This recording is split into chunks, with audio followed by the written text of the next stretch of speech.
सिंध जे तारीख़ी जायुनि मागनि ऐं मकाननि बाबति ॻाल्हि ॿोल जे सिलसिले में अॼु पाण सिंध जे अहम खिते पारकर बाबति ॻाल्हि ॿोल कंदासीं। सिंध जो ही खितो ज़िले थर पारकर जे तालके नंगर पारकर ते मुश्तमिल आहे, जेको सिंध जे ॾखिण उभरंदी कुंड ते आहे।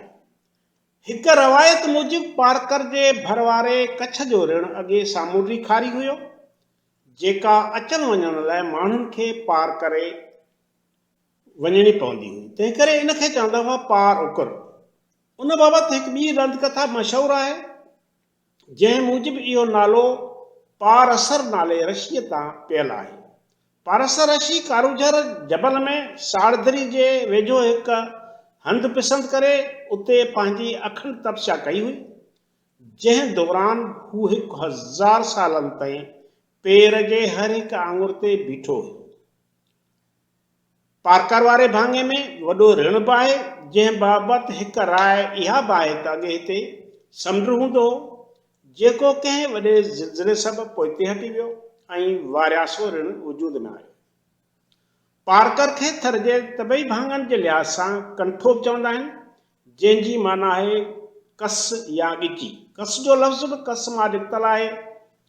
इंसानी जिस्म जी कच्छ बगल जे माना में इस्तेमालु थींदो आहे।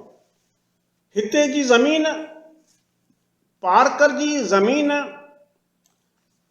सही ऐं ककराली आहे ऐं थर वांगुरु वारीअ जूं भिटूं न आहिनि ऐं राओ ऐं अछी मिटी घणी आहे। 16 मेलनि में पखड़ियल कारूझर जबल बि पारकर में आहे, जंहिं लाइ आम चवणी आहे त कारूझर में रोज़ानो 1.25 सेर सोन पैदा थिए थो। हिन जबल में क़िस्मे क़िस्मे ॿूटियूं पैदा थियनि थियूं, जे हिते जे माण्हुनि लाइ दवा तौरु कमु अचनि थियूं। मिसलन खोखरो, गुणवेल, सतावड़ी, झंगली बसर, उठकंठी, गोगड़ू वग़ैरह। ऊन्हारे जे मौसम में जॾहिं तपश जाम थींदी आहे त गिदरफ मौजूदु हुअण करे जबल मां वॾा ठकाव ॿुधण ईंदा आहिनि ऐं हिकु साल अॻु हितां जे काफ़ी टकरियुनि में बाहि बि लॻी हुई। हिते जी हर टकरी, हर माग, हर मकान जी पंहिंजी अलॻि तारीख़ी हैसियत आहे। हिंदुनि जे मज़हबी किताब महाभारत में बि हिन टकरीअ जो ज़िक्र कयल आहे त जॾहिं कौरवनि पांडुनि खे 13 सालनि लाइ देस निकाली ॾिनी हुई त पांडुनि कुझु अरसे लाइ कारूझर में रहियो हो, जिते भीमकोडा, भीम तलाव, अर्जन बाण वग़ैरह मशहूरु आहे। नदियूं बि कारूझर में वहनि थियूं, जेकी पारकर जे केतिरनि इलाइक़नि खे सरसब्ज़ कंदियूं, कच्छ जे रण में छोड़ कनि थियूं।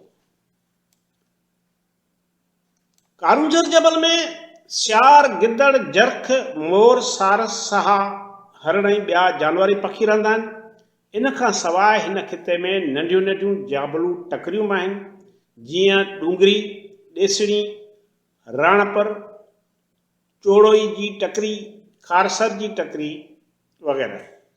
पुराणा आस्थान जहिड़ोक साड़दरो, अलख वाव, लिकल खूह, चश्मो, भीमकोडा, गौमुखी, पनराज गुड, चंदण गुड, ॿायनि जो ॿेसणो, झरणो ऐं भोरो वग़ैरह कारूझर जबल में आहिनि।